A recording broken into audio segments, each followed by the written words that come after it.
Okay, so today we are going to do the fill in the blanks of this chapter, population of Pakistan, unit number 7.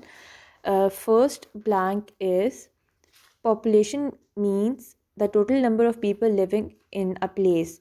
The sentences which are highlighted with yellow is your statement, and the orange highlighter shows the blank. Number 2 is dash is the procedure of recording information about a country's population. Number 3, Pakistan is dash most populated country in the world. Number 4, there are people of different dash and culture in Pakistan. Number 5 is the villagers are simple people who are dash.